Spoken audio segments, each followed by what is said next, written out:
And welcome back to the Flow Sports Fix on this Wednesday night. We're in the home stretch now and just about the perfect time to jump on board Court Sports Express. Yes, well, the Indian Premier League has now been cancelled. The biosecurity bubble has been breached with at least 4 players testing positive to COVID-19. There's also some support staff and coaches that have been tested positive as well. So now that means that the Indian Premier League has had the season, the plug's been pulled indefinitely. There's many criticisms saying that this has come far too late, even though they were performing or playing, I should say, in empty stadiums.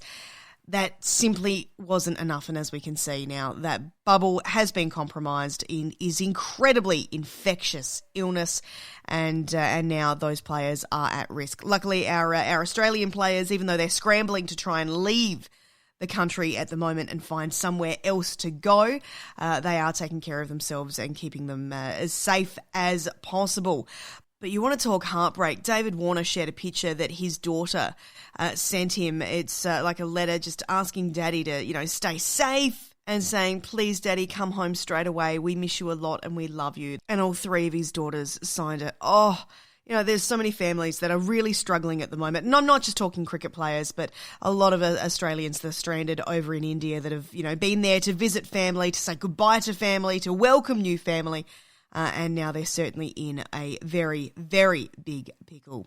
In AFL news, apparently the Thursday night team announcements are back. This just goes to prove that if you complain about something long enough, if you make enough of a fuss, then you might just get your way. It's been a fan campaign that has done this because with COVID and everything, the rules sort of changed and teams only had to announce who was playing the day before, which of course made footy tipping just that little bit harder. But now all teams will be named on Thursday nights again, or at least this is according to the CEO of the Lions, Greg Swan.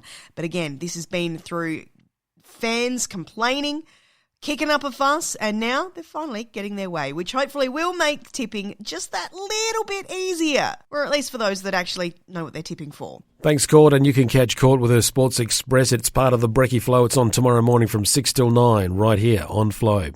Just before we wrap the show up, having a look at some birthdays, some sporting birthdays for today, Wednesday the 5th of May. Dipper Robert Dippier Domenico turning 63 today, the Aussie Rules footballer, the Hawthorn wingman and premiership player, 5 premiership teams, was also co-winner of the 1986 Brownlow. For many years, Dipper, he worked with the media as a footy boundary rider for Channel 7 and also with 3AW. Dougie Hawkins, the Aussie Rules footballer, turning 61. The former Footscray captain spent his final playing year with Fitzroy and then retired at the end of 1995. Dougie and former Hawthorn player Jason Dunstall once headed the Triple M Melbourne morning program and hosted Live and Kicking on Channel 7 too. He played a total of 329 games.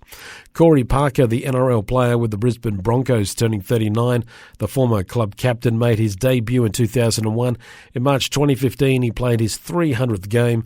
He was part of the Broncos' 2006 premiership team and retired at the end of the 2016 season. A few of the events that took place on this day include back in 1904, baseball's first perfect game happened. Denton T. Cy Young. He pitched baseball's first perfect game, not allowing a single opposing player to reach first base. 27 went up and 27 went straight back down. The very first perfect game. Well done to Cy Young.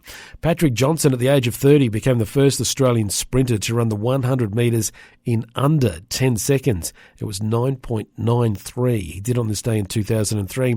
On this day in 2004, Anthony Mundine lost his world super middleweight title when he lost to Puerto Rican Manny Sayaka in Sydney on this day in 2004.